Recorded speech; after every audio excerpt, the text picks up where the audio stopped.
This is Connor High, and welcome back to the Wild Stang Radio Sports Hour at Stevenson University, where we are covering Week 13 in the NFL. But I want to switch up what I usually do here, and I want to talk about something that's been a big problem for probably the last 10 years, ever since replay has gotten into the NFL. Replay review has made fans mad for a long time as far as what they can review, what they can't. But it's also opened up so many different opportunities for these officials to call the game correctly and make big calls in big moments. There's not a game that goes by that you don't review a play and it gets overturned on something. So the replay review is a huge part of what any sport is doing nowadays, especially a game like the NFL that is so difficult to officiate.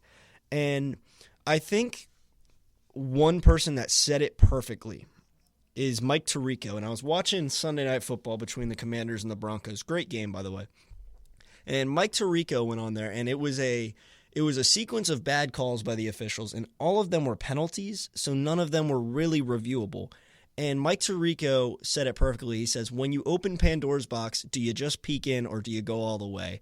And I think that is the question that every single analyst and sports fan should be asking themselves right now. How much replay are we going to want in the game? How much is too much? Is there an amount that is too much replay? Because right now, I mean, just from that Sunday Night Football game alone, in the final 4 minutes of the game, you had 4 different scenarios where an official missed a call according to the rules expert on call that game.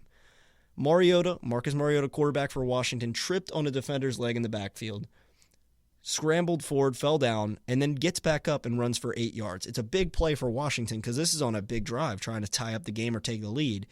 And they call him not down, and then replay assist comes in and says, no, he was down. It's an 8-yard sack, which is a really big play for the Broncos and a really bad play for the Commanders. But then when you look at the play, it was a tripping penalty on the defensive end. It should have been tripping on the defensive lineman. And instead of an 8-yard gain by Washington on 2nd and 9, you turn into an 8-yard loss, and you don't even get the 15-yard penalty. So technically it's a 23-yard swing because you don't get the 15-yard tripping penalty, and you take an 8-yard loss. And it begs the question, why can't a play like that be reviewed? And if you think that's the only one, it's not. 2 plays later, Terry McLaurin is lined up outside. They're going no huddle. Terry McLaurin gets set, comes set for a full second. Collinsworth was going crazy about this one. McLaurin comes set for a full second. They snap the ball. They blow the play dead. The officials blow the play dead and call a false start on Terry McLaurin when they looked it back at the play, and he was not moving at all. Couple plays later, Marcus Mariota's under pressure, drops back to throw, nowhere to go. McLaurin sits down at about 12 yards away from the line of scrimmage. There's a little curl route, and Mariota just sails it over his head by about 15, 20 yards and just throws it out of bounds. And an intentional grounding flag comes in, and everybody's like, what? Okay, intentional grounding on that? And the rules analyst comes on again and says, no, that's not intentional grounding. And then a missed hip drop tackle, like they've ever called that. So these type of plays happen every single game. And I'm just pointing out the Commanders game because it was so blatant in that Commanders-Broncos game how many calls happen on that one drive alone. And it's not on the officials. It's a tough game to officiate. Those are not easy plays. I mean, you got to go down. I mean, you're talking every single play is 11 on 11, and there's so many people, and there's so difficult to see over these guys and so difficult to see the small little, if it's pass interference, how do you tell if your guy's back to you and you got to see him hand fighting? It's like there's too much to officiate for these officials. So how much is too much? I mean, let's take a look at another sport, MLB. They've noticed how difficult their sport is to officiate. The strike zone, the automatic ball strike system, the ABS system, is coming to baseball in 2026, where you can do, I think it's the 3 challenges a game that they're doing in the minor leagues. You can do that in the NFL now, or the MLB now. Soccer has the goal line cams that are all technology-based that tell you how far into the net the ball went to see if it was actually a goal. They show you offsides. They show you fouls. All of those can be reviewed, and all of those change the games. Why can't we review certain penalties like pass interferences? The Indianapolis-Houston game, you faced 2 of the teams going at it in the South. And if you think the Colts have locked up the division, they've lost 2 in a row, and Houston's only 2 games back now. So they have all but locked up. That thing is wide open down in the South. And they had, I think, 3 phantom pass interference calls that were on the defense that nobody really made any contact with anybody. And the Indianapolis fans are trying to get the ruling of the game overturned, which is ridiculous, by the way. But we're getting to the point where the fans are starting to get angry at this because we see it. We see it. I mean, I know a lot of Baltimore fans. We're up in Owings Mills area. Baltimore is crazy up here. So many Baltimore fans. And the Zay Flowers pass interference, the offensive pass interference penalty, they never call that. They never call it. It would be a different thing if they were calling offensive pass interference on A.J. Brown, or they were calling it pass interference on D.K. Metcalf, or people like that, these big receivers that push off on almost every... Mike Evans, oh my goodness, he's made almost a career... Mike Evans is a great player, but, I mean, he pushes off on almost every deep ball. And they never get offensive pass interference. In fact, most of the time they get defensive pass interference for any kind of hand fighting. So what I'm basically saying here is, how long is the NFL going to wait until they modernize the game to the point where we can call every play correct if we wanted to? The tush push, the Philadelphia brotherly shove, tush push, whatever you want to call it, we can call that correctly if we can review if they false started. We can call it correctly if we see a guy jump off sides. We can review that. If it was a encroachment and not a false start, then we can review that. Everything can be reviewed and fixed. I'm not saying the officials have to do it every single time, but you can use a challenge flag for a penalty. Come on. And I really don't see any arguments against it. You want to slow down the game? People want to watch it for longer anyways. You have great ratings anyways. Nobody's going to stop watching it because now you can, challenge a penalty or 2 per game. It just, I think it's ridiculous that you have to watch teams be put in worse situations in big games. I mean, these are big games. That Indianapolis-Houston game, that's a first-round bye on the line. You're looking at a potential first-round bye on the line for Indianapolis, who is trying to get back into that number 1 seed race. And you make a bad call, and you can't be held accountable for it. It's unacceptable. It's not what the NFL should be. This is the time. We're in 2025 now. We have all the technology available to us. The fans are seeing more than the referees are, which is just going to create that growing disconnect. That's what made the MLB so crazy, was the fact that we're seeing what's a strike and what's a ball, and the umpire's making a missed call, and we're like, man, that umpire's terrible. They didn't see that back in the 80s when that Florida Marlins umpire in the World Series had one of the worst games ever. They didn't see how bad those calls were. Now that we have these boxes and now that we have this technology, we can tell you what's a strike, what's a ball, what's a flag, and what's not a flag, what's holding. I think there's really no excuse not to put it into the game now. It's so blatantly obvious that we need to get these calls right because we have such good views of them now. We have such great camera work. We have so many millions on billions of dollars poured into this as far as TV goes. And we're seeing every single play in high definition, and we're close up on these guys. I mean, we're almost talking to Nico Collins as he goes up to make a jump ball because we're zoomed in on him as he goes up. And we can see when he's getting grabbed.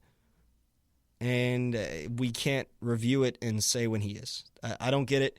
I think it's going to hurt the NFL more than anything. I mean, the fans have been mad at it for years. I mean, after every game, you see the Colts fans, like I said, we're trying to change the call. Let's look at the Saints game a few years ago against the Rams in the NFC Championship game. You're telling me we can't review that? I mean, Nicole Roby-Coleman, the corner for the Rams, just came in and decked the Saints receiver well before the ball gets there. That's a Super Bowl deciding play, and yet we can't review something like that. That's what's going on in the NFL right now. That was a big story from last week. A lot of missed calls. It's been a consistent thing, but there's plenty more to cover when we come back in 10 minutes. Stay with us.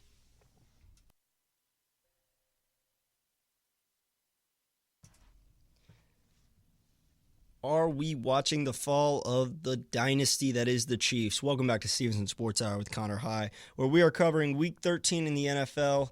And yeah, are we watching that finally happen? Are we watching the Chiefs fall off? 5 Super Bowl appearances in the last 10 years. Patrick Mahomes has been unbelievable, but they pretty much had to win out to make the playoffs this year. The way I view the Chiefs, I view them as maybe one of the more unlucky teams I've ever seen when it comes to just every time they get a big play, something bad happens. So whether it's a penalty or he fumbles going into the end zone, it's just crazy stuff with the Chiefs this year. It's been a really rough year. I mean, the Cowboys game really exemplified that as far as how close they get to winning every single game and then just losing at the end. It's a frustrating year to be a Chiefs fan, but you've been spoiled. You've been spoiled for a long time. They have a lot of one-score losses this year. But, the Chiefs pretty much have to win out right now. They are outside of the playoff picture. They're sitting at the 10 seed right now. Just a reminder, only 7 teams get into the playoffs, and they're sitting at the 10 seed behind teams like the Steelers, the Texans, just teams they shouldn't be behind. So, and even the Dolphins are catching up to them, which is crazy to say at this point in the season. But it has been one of those seasons for the Chiefs where they just can't seem to do anything right. They've been all over the place as far as an offense goes. Their defense has not been as good as it has been in the past. Spagnuolo is still a great defensive coordinator, but the corners just aren't doing it this year, and the edge rushers have not helped out Chris Jones whatsoever. So as they go into this final stretch, sitting at 6-6, they're pretty much just going to have to finish the season at 11-6 if they're going to make the playoffs. I think they got a little bit lucky with the AFC not being as good as it has been in years past, but they're pretty much, I think they got to win 11 games to get in, so they're going to have to win out, have to win 5 games in a row, which everybody knows this Chiefs team is capable of doing. They just haven't done it yet this season. Then let's talk about frustrating. Let's talk about one of the most frustrating teams in the NFL when it comes to, and I'm sure bettors agree with me, when it comes to trying to tell you how good a team is and trying to tell you the good players and who's consistently good and who's going to be good, it's usually pretty simple. Good players play good. Players in good opportunities, players with good offensive lines play good. But then you play against the Panthers, and you're like, okay, we're either playing the Cleveland Browns today, or we're playing prime Tom Brady's Patriots. I mean, it's such a two-sided thing with them that I just don't quite get. Last week, they played the 49ers on Monday Night Football. It was a huge game. If they win, they're in the top of the division, and they're over the Buccaneers, and everything's great. They've been playing really good football of late, and then, oh my gosh, they get blown out. And I know they only lost by 11, but the game was bad. They couldn't move the ball whatsoever. So then they go back home to Carolina to play the Rams, who are unstoppable right now. In fact, Matthew Stafford set the record for most consecutive touchdowns without an interception. And all of a sudden, Bryce Young decides to play like Tom Brady. He completes 75% of his passes, throws 3 touchdowns, no picks. What do you what do you take away from that? How do you look at that and say, wow, well, Bryce Young, who's he lost to this year? I mean, this Panthers team must be good if they've beaten the Packers and the Rams and the Falcons and the Cowboys. This must be a pretty good Panthers team, right? Well, they not quite. They beat the Jets by 7, which is not great. They lost to the Saints by 10 at home. Wow, that's impressive. They looked terrible against the 49ers in a big game. They got blown out by the Patriots, barely beat the Dolphins. Lost. What do you make of this team? It's just so funny to me that this team in the last 3 weeks, this will really exemplify the Panthers season. All right, so we're going to go a tale of 3 teams right here. They have played we'll go 4 weeks. The last 4 weeks, they played one of the worst teams in the league in the Saints. They lost by 10. They played one of the most average teams in the league at the time, the Falcons. They beat them 30-27. Then they played one of the better teams in the league and lost 20-9, and you're like, okay, well, that makes sense. They had a bad game against the Saints, good game against the team that's about just below their level, and now they're losing to a team that's better than them. And then they play the best team in the NFL, and you're like, okay, well, this is not the same team whatsoever. So who keeps stealing the Panthers' talent and then just randomly giving it back? Because it's insane, and I don't understand how they keep doing this. And Bryce Young, I really hope he's going to continue playing well, but history's told me he won't. It's just going to be like, okay, he's playing good this week. He'll be back next week. Don't worry. Like it's one of those things that it's just so impossible. If you're in a DraftKings, you're setting a parlay, don't pick the Panthers. Don't pick against the Panthers. Ignore that game. If you want to pick anything, go under on Bryce Young's passing yards, but you're taking a 50-50 shot because you never know if he's going to turn into Max Brosmer or Tom Brady. This guy is one of the most, he's either all or nothing. He's all or nothing in a quarterback, and that's crazy to say for a guy that's basically like 5'10", maybe 6 foot. So, wow. The Panthers, this team's fun because you never know what you're going to get from them. Rico Dowdle's fun too, I guess. Well, what a random win this was, and what a fun game too. This was back and forth the whole way. As soon as Stafford broke that record, it seemed like he just lost all his talent, and it just started throwing it to the other team in waves. I think he only had the 2 picks, but one of them was a really bad pick 6, and I think they were back-to-back drives. Just crazy stuff. The Panthers are going to be a team to watch for the playoffs as they get close, as they're right there. They're half a game back of the Buccaneers now, which if the Bucs lose next week, the Panthers will have that number 1 spot. Let's take a look up north at the Minnesota Vikings, a team that won 14 games last year, is now on to their 3rd-string undrafted rookie quarterback, Max Brosmer. Now let's take a gander at what Rex Ryan had to say as they were setting a little parlay, as they always do on the NFL Network right before the games. And they had 2 things right, and they get to Rex Ryan. He says, this guy, he had a 4.0 GPA. He's going to be a great quarterback.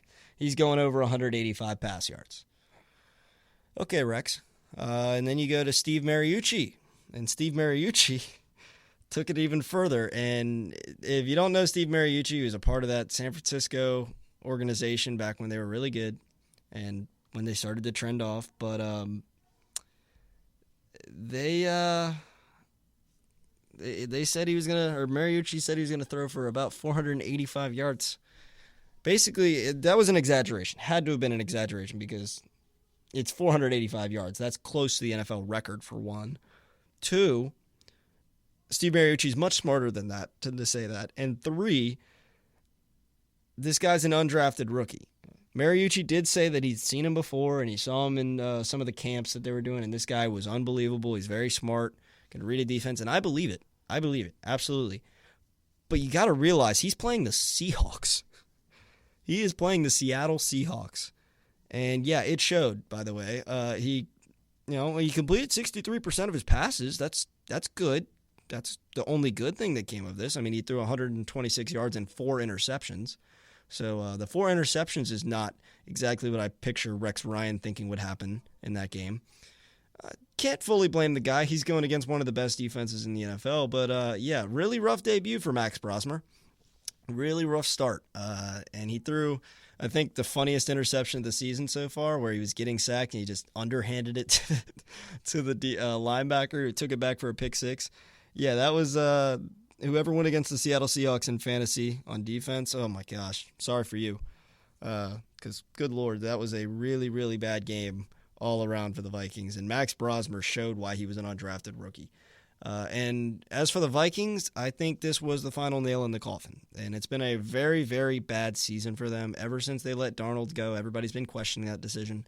I still think it's probably the right decision, but also, you drafted a quarterback in the first round. You can't let him sit on the bench forever. You're not going to Jordan Love this guy.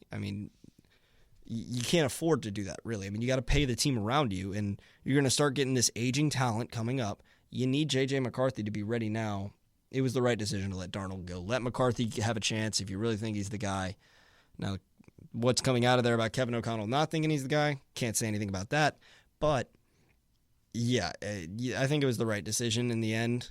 But obviously, hindsight, you'd probably rather have Darnold. But I think that was the final nail in the coffin when it came to their playoff chances. They're still at less than a 1% chance, so they still have a chance, I guess. But they're 4-8, and they're 4th in the division, and they're a long 4th in the division. The next lowest team is the 7-5 Lions. So they're not going to make a push for the division. They are going to have to fight with, let's just see. They're going to have to hope that one of the Packers, there's no chance. There's no chance. You're looking at miracle situations. Every single team would have to play exactly how they needed them to, and that's just not going to happen. Overall, as the playoff picture looks in the NFC right now, you got the 1-seeded Bears, who saw that one coming, and then the number 2-seeded Rams after their loss this last week. Eagles are sitting at that 3 seed, and the Bucs are sitting at 4. The wild card spots are looking like the Seahawks, Packers, and 49ers. The teams in the hunt, there's quite a few. I'm going to name the few that actually have a chance, though. It's going to be the Lions, Cowboys, Panthers, and that's about it. The Falcons and the Vikings are 4-8. There's really no chance for them.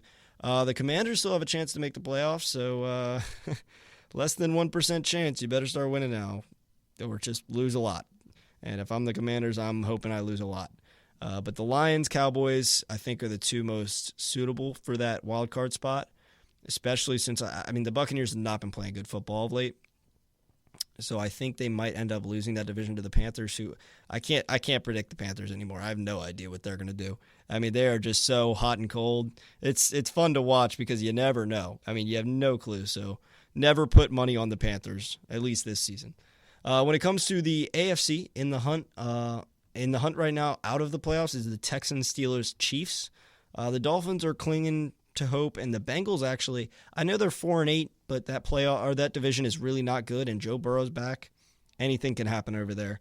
Lamar hasn't played great football, so we'll see if he can get back in there. Dolphins are fighting. They'd have to win out and have a lot of things happen to go their way. The Chiefs are going to have to win out. They have a 33% chance, according to this probability on NFL Network. Don't see them. I could see them winning out here, but it's going to be a tough road for them. The Steelers, I was shocked the fact they've regressed to 6-6. I guess I should have expected it with the 9-8 every single year. I shouldn't have been fooled by it, but I was. I'm not ashamed to say it. I was fooled. I thought this team was better, and they are not playing great. They had a really bad loss to the Bills last week. Not playing good. And then a team that I think is going to really ruffle some feathers is the Texans. They are catching the Colts quick, and the Colts aren't even the sole division or the leader in the AFC South anymore. That's the Jaguars.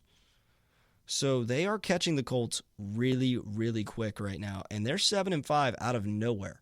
And the Colts are only 8-4, so they're right on them. They're catching up, and that's going to be a team I think has to make the playoffs. Now, I don't know who falls out between the Chargers, Colts, Bills, or maybe even the Jaguars. But the Broncos, Patriots are pretty much already locked. One more win should do it for both of those teams. They're both sitting at 10-2, and it looks like the Patriots are going to win tonight. But the Jaguars, the Ravens, both are so far from locked in their division. Yeah, I think the Texans have to make it. I just don't know who leaves between this bottom three teams here. But it is a dogfight in the AFC. It is a very competitive NFC as far as the non-playoff teams go. The three non-playoff teams and the Lions, Cowboys, Panthers are really, really competitive, and they are playoff caliber teams. So we will see what they do as the season comes to a close. But as always, let's take a look at the four most competitive games for next week, starting with the Cowboys at the Lions. I just said it. One of these teams is going to make the playoffs potentially if they win this game. Whoever loses it will miss the playoffs. It is almost a certainty that whoever loses this game misses the playoffs. Either the Lions fall to 7-6, where they're going to fall to comfortably in third in the division, because the Packers have a tie in there that really helps them. So either the Lions fall to 7-6 and fall out of the division race completely, or the Cowboys fall to 6-1, and the Lions jump up to 8-5, which would pretty much eliminate the Cowboys. The Cowboys need to win at least 9 games as is, and they're going to have to win more than that. So if they lose this game, it's going to be bad. So the only way both of these teams make the playoffs is if the Cowboys win, and the Cowboys are playing good football. If I were a betting man, I would bet on the Cowboys in that game. Cowboys have been scoring a lot of points, and CeeDee Lamb and George Pickens are unguardable. So that's going to be a really fun game. I hope it's as exciting as I think it will be, because that one has a lot of playoff implications in it. And then, speaking of that, you got the Steelers at the Ravens. This is the perfect time for this game right here. You have both teams at 6-6. The Ravens have the tiebreaker right now, so they held the number 4 seed. But anything can happen in these games. These are some of the biggest rivalries in the AFC North. They're always got these big, chippy rivalries. The Steelers have seemed to have Lamar's number recently. but the Steelers are playing bad football. So how does that work out? We'll see. I love the Ravens in this one, though, because I think they're starting to get fully healthy. I think Lamar is going to start playing like Lamar again. It's only a matter of time. And, the Steelers are just not playing good. Colts at Jaguars. Again, another game that decides who is the number one team in their division. AFC South right now is tied between the Colts and the Jaguars. Whoever wins this game is number one. And whoever wins this game has the number 3 seed. So this is a huge game. The Jaguars just keep finding ways to win. They won pretty comfortably this week. But I think the Colts are going to bounce back. I don't think the Jaguars have the defensive line and the defense itself to just keep up with that offensive line. And Jonathan Taylor, I think the Colts are going to have a bounce back week and put up a lot of points against the Jaguars. And then the last one is Texans at Chiefs. This is maybe, again, all these games have huge playoff implications. Texans, Chiefs, whoever misses or loses this game, again, is in a terrible spot to make the playoffs. The Chiefs need it. The Texans need it. It's going to be a fun one. I'm really excited for that one. I don't have many predictions on it, but it's in Arrowhead, and I don't think the Chiefs like to lose in Arrowhead. So it's going to be a fun week of football. It's going to be a lot of playoff implications in every single game, and that is a wrap for this week in the NFL. When we come back, we will look at the recent updates in the NBA. Stay with us.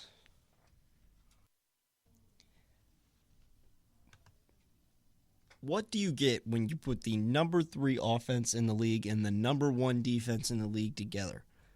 You get a 20-1 Oklahoma City Thunder team. This is Connor High. Welcome back to the Stevenson Sports Hour. We're talking about how the Thunder are just on another planet right now. This is the reigning champs who didn't lose anybody in free agency, and it's showing. As far as rankings go, they are top of everything. And it's not just the offense, because the offense is number 3 in the league. They win by the highest margin of any team in the league. They win by 15 points a game, which is wow.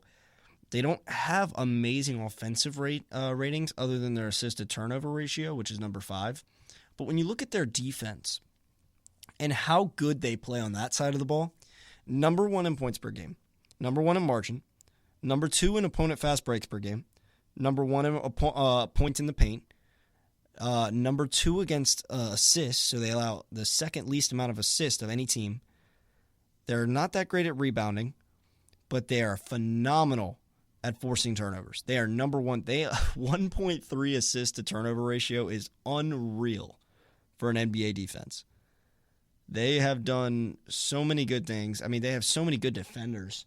And sometimes people forget that Shea, the MVP, is a great defender as well. So you have a great defender at point guard. Then you got Luguentz Dort at the 2. Aaron Wiggins likes to run the 3 along with Jalen Williams. Both of them are plus defenders. And then depending on what lineup you want to run out there, you have Chet Holmgren, Isaiah Hartenstein, or you have the other Jalen Williams who plays great defense down low. This team is just, it's going to take a miracle performance from an all-star level player to beat this team, which is what Halliburton was doing in the finals, and that was why they were playing so well. But I don't even think that would work against them right now because they're playing so much better than they were last year. And that's saying something because last year they were unbelievable as well. They were this good last year or close to it all year. But now they're 20-1. Is there anything else you need to look at? I mean, this team is unreal. I made the hot take earlier that they're going to win 75 games. I feel pretty good about it right now. Last year they won 57.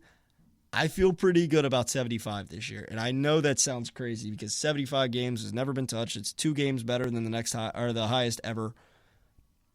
But I just don't see this team losing. I don't see them losing back-to-back games, that's for sure. So yeah, this OKC team is on pace to win another championship. I mean, there's nothing you could say about them. Nobody's even close. They've won 12 in a row. The next highest in the league is 7. And they have just been on fire all year. They started hot and they're going to stay hot.